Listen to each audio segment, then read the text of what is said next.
Dear students, as you know,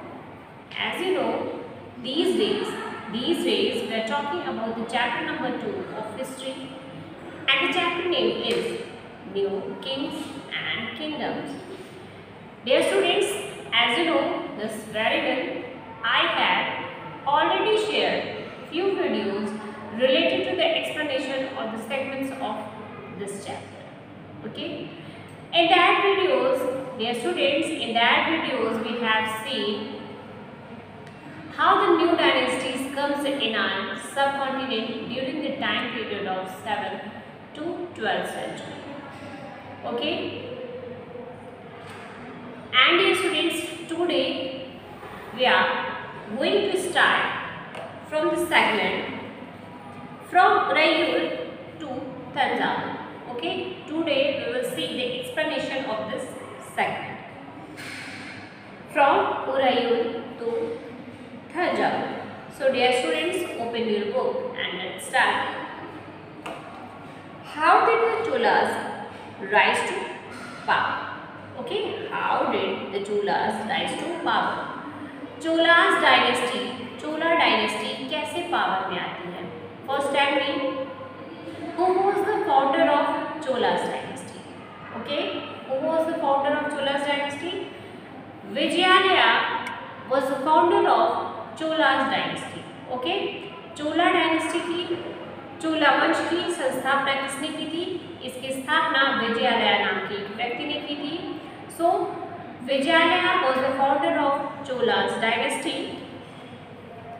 A minor chiefly family known as the Mudayyar had power in the Kaveri Delta. Okay, so how did the Cholas rise to power? Chola dynasty को power कैसे मिली है? Cholas power में कैसे आए? So let's see. A minor chiefly family known as the Mudayyar held power in the Kaveri Delta.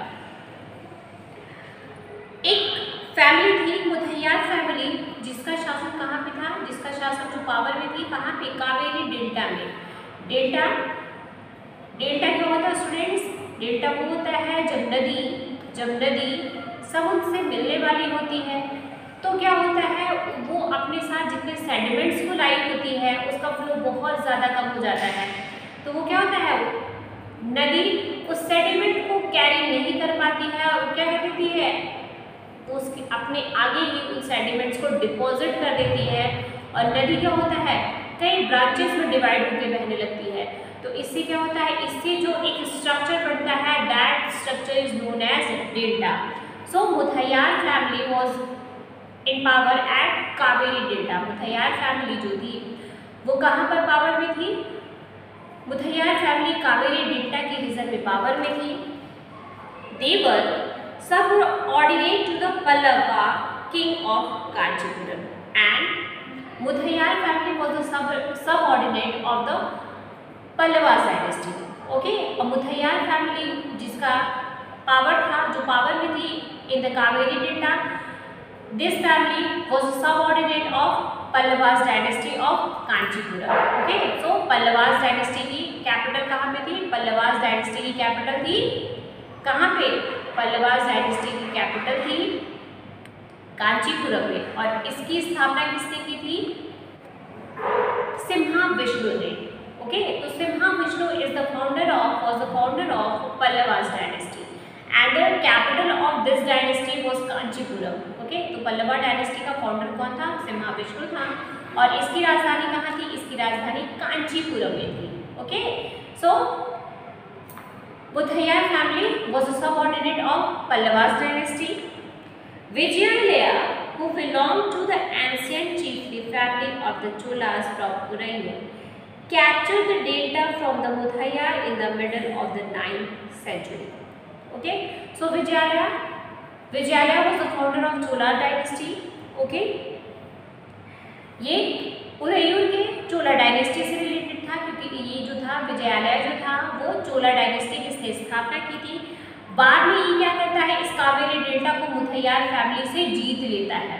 Okay, main to से विजयालया का राज्य हो जाता है कावेरी डेल्टा पे. वहां से मुथैयार फैमिली का जो राज्य था वो समाप्त करके विजयालय कावेरी डेल्टा पे अपना अधिकार कर लेता है। He built the town of Tanjavur and a temple for goddess Nisuma Sudini there. Okay, और वो क्या करता है, कावेरी डेल्टा पे अपना अधिकार कर लेता है, मुदैयार फैमिली को वहाँ से हरा के वहाँ से भगा देता है, और क्या करता है, कावेरी डेल्टा पे अपना अधिकार कर लेता है विजयालय, और ये यहाँ पे क्या करता है, एक तंजावुर शहर का बसाता है, और also built a temple of Nisumbhasudini goddess, और एक निसुम्मा सुदिनी देवी की मंदिर का भी निर्माण करवाता है। ओके, तो तंजावुर शहर को कौन बसाता है, तंजावुर शहर को बसाता कौन है, विजयालय बसाता है। ओके, और वहाँ पे ये निसुम्मा सुदिनी गॉडेस के एक टेम्पल को भी बिल्ड करता है। The successors of Vijayalaya conquered neighboring regions and the kingdoms grew in size and power. The successor of Vijayalaya, okay, the successor of Vijayalaya conquered the neighboring areas of Kaveri Delta and include all that regions in their empire. Okay, और विजयालय के जो उत्तराधिकारी होते हैं बाद में student, Vijayalaya के बाद जो चोला डायनेस्टी के जो किंग्स बनते हैं वो क्या करते हैं, इसके नेबरिंग एरियाज को भी जीत लेते हैं और उसे क्या कर देते हैं, अपने साम्राज्य में चोला डायनेस्टी में इंक्लूड कर लेते हैं, और इस तरह से क्या करते हैं, चोला डायनेस्टी के रीजन को और उसके पावर को बढ़ा लेते हैं। Okay, the Pandyan and the Pallavan, the Pandyan and the Pallava territories to the south and north were made part of this kingdom. Okay, और जो सक्सेसर्स थे, जो उत्तराधिकारी थे विजयालय के, उन्होंने क्या किया, उन्होंने पल्लव और पांड्यास डायनेस्टी को भी अपने डायनेस्टी में मिला लिया, और इस तरह से क्या हुआ, चोला डायनेस्टी का जो रीजन था वो बहुत बड़ा हो गया। चोला डायनेस्टी का अंपायर जो है एक बहुत बड़े क्षेत्र पे स्थापित हो गया। So now we'll see who was the founder of Pandyan dynasty. Okay, the founder of Pandyan dynasty was the Manavarman Sundar first. Okay, who was the founder of Pandyan dynasty? The Pandyan dynasty, the founder of Pandyan dynasty was Manavarman Sundar first. Okay, Pandyan dynasty की स्थापना किसने की थी? Pandyan dynasty की स्थापना Manavarman Sundaram first ने की। Okay, and the capital of the Pandyan dynasty was Madurai. Okay, और Pandyan dynasty की राजधानी क्या थी? Pandyan dynasty की राजधानी मदुरई थी। Okay, so who was the founder of Pandyan dynasty? Manavarman Sundar first was the founder of Pandyan dynasty, and Madurai was the capital of this dynasty. और इस dynasty की राजधानी क्या थी? इस dynasty की राजधानी थी Madurai. Okay, Rajaraja I considered the most powerful Chola ruler and became king in 1985 and expanded control over most of these areas. Okay, so Rajaraja I was the most powerful king of Chola dynasty. Chola dynasty का सबसे powerful, सबसे प्रसिद्ध राजा कौन है? चोला dynasty का सबसे प्रसिद्ध और सबसे पावरफुल राजा था राजराजा प्रथम, and he became king in 1985। और राजराजा प्रथम राजा कब बनता है चोला डायनेस्टी का? 985 ईस्वी में ये चोला डायनेस्टी का राजा बनता है, and he included all the neighboring areas in their empire। और उसने क्या किया, अपने एरिया के, अपने नेबरिंग एरिया के मोस्ट ऑफ द एरियाज को, मोस्ट ऑफ द रीजन्स को अपने एम्पायर में इंक्लूड कर लिया। He also recognized the administration of the temple. Rajaraja's son Rajendra I continued his policies and even raided the Ganga Valley। और Rajaraja one का जो पुत्र था, जो उसका उत्तराधिकारी हुआ राजेंद्र वन, उसने कंटिन्यू किया अपने फादर की पॉलिसी को, एडमिनिस्ट्रेशन में अपने फादर की पॉलिसी को ही कंटिन्यू किया और अपने साम्राज्य का विस्तार कहाँ तक कर लिया? अपने साम्राज्य का विस्तार गंगा घाटी तक कर लिया। ओके, मतलब राजेंद्र वन के समय में चोला डायनेस्टी का साम्राज्य और विस्तृत हो गया, क्योंकि वो कहाँ तक पहुँच गया था? वो कावेरी डेल्टा से लेकर गंगा वैली तक पहुँच चुका था। Lanka and countries of Southeast Asia. Okay, Rajendra One also control over the Sri Lanka and Southwest countries of Asia. Okay और यहाँ तक कि उसने अपने साम्राज्य का विस्तार श्रीलंका और साउथ वेस्ट एशिया की जितनी कंट्रीज थी वहाँ तक अपने साम्राज्य का विस्तार कर लिया था। राजराजा वन का जो पुत्र था राजेंद्र वन, उसके समय में चोला डायनेस्टी का साम्राज्य बहुत विस्तृत हो गया। वो दक्षिण से लेके उत्तर में गंगा घाटी तक पहुंच गया and he control over the Sri Lanka and the countries of south west Asia. Okay, developing and navy for these expeditions. और उसने क्या किया, राजेंद्र वन ने एक नेवी भी डेवलप की। ओके, इन क्षेत्रों को कवर करने के लिए the big temples of Thanjavur and Gangaikonda Cholapuram built by Rajaraja and Raje. Okay, Thanjavur के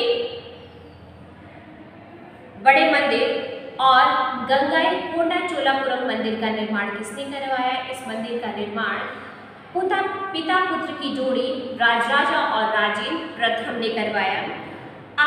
architectural and sculptural Marvels. Okay, और ये वास्तुकला और शिल्पकला का क्या है? एक उत्कृष्ट नमूना है। Okay, this temple the temple of Thanjavur and the temple of Gangaikonda Cholapuram, these temples were the best example of architectural and sculptural. Okay, ये क्या है? ये दोनों मंदिर जो है बेस्ट एग्जाम्पल है मूर्तिकला और वास्तुकला के। Chola temples often became the nuclei of settlements which grew around them.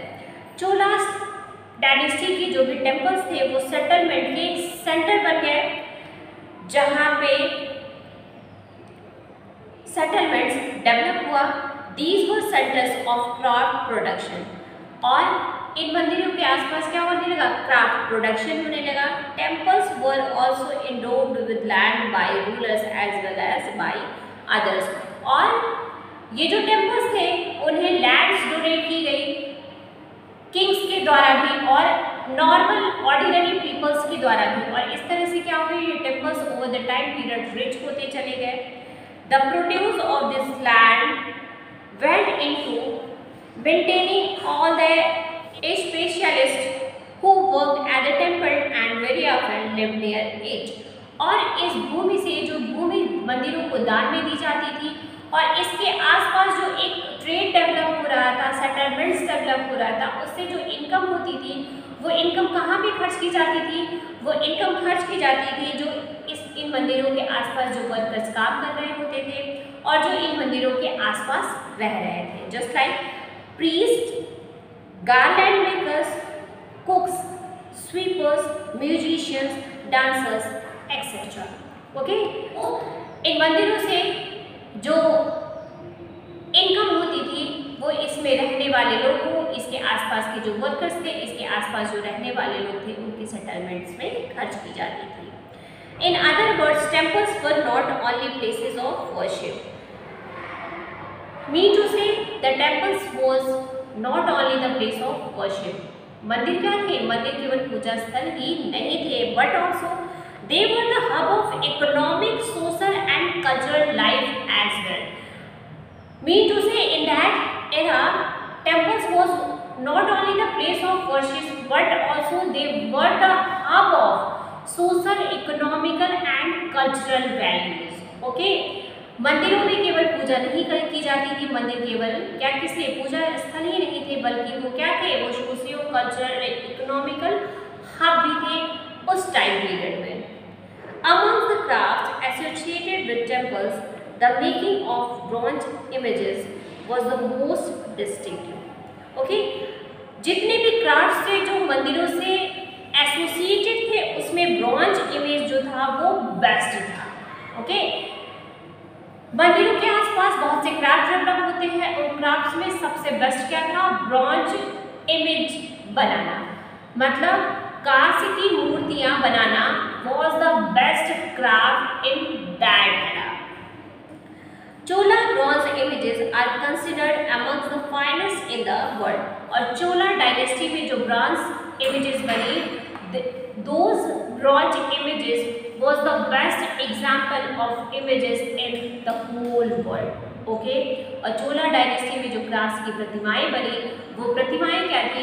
वो विश्व में सबसे उत्कृष्ट उदाहरण है कांस्य की प्रतिमाओं का. While most images were of dynasties, okay, most of the images was the images of dynasties, which was made in the period of Chola dynasty. Chola dynasty के टाइम पीरियड में जो कांस्य की प्रतिमाएं बनी, उसमें से मोस्टली किसकी थी? वो डायटीज की थी, वो देवी देवताओं की थी.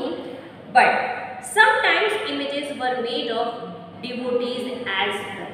ओके, देवताओं की तो मूर्तियां बनती ही थी, साथ ही साथ डिवोटीज की भी कांस्य प्रतिमाएं चोला डायनेस्टी के टाइम पे बनाई गई. Okay, now dear students, the explanation of from Udaipur to Thanjavur and the splendid temples and bronze sculpture was completed. And dear students, hopefully you have understand the meaning of this segment in proper manner. Okay. Now dear students, it's time to do homework, and homework is to answer the following questions. Answer the following question. First question is, who was the founder of Pallava dynasty? Who was the founder of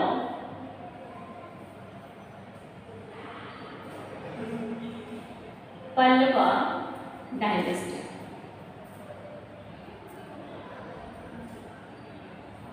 Question number 2 is where was the capital of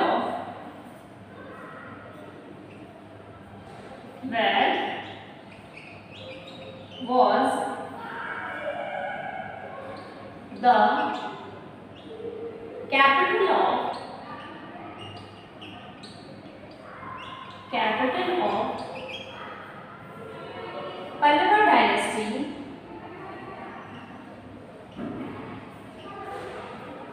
dynasty situated? Question number 3 is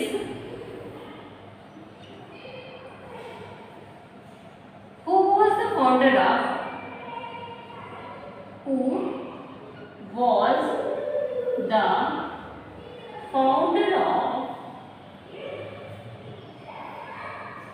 Pandyan dynasty? Who was the founder of Pandyan dynasty?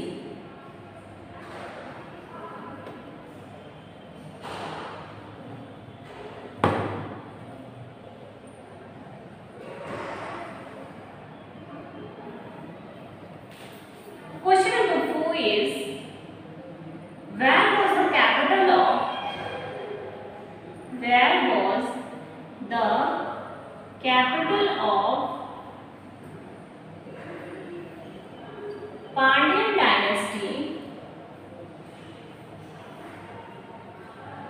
Pandyan dynasty situated?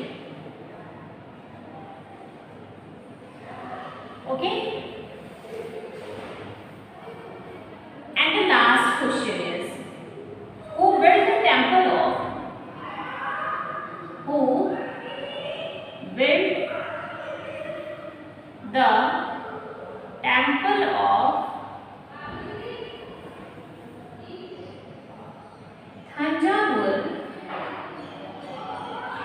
Thanjavur and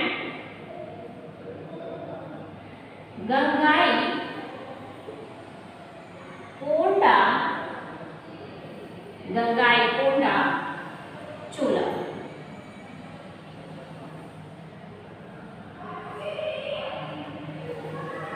Students, you can can see on the whiteboard there are 5 questions and this is your homework. You have to write the answer of each question. First question is who was the founder of Pallava dynasty? Next question is where was the capital of Pallava dynasty situated?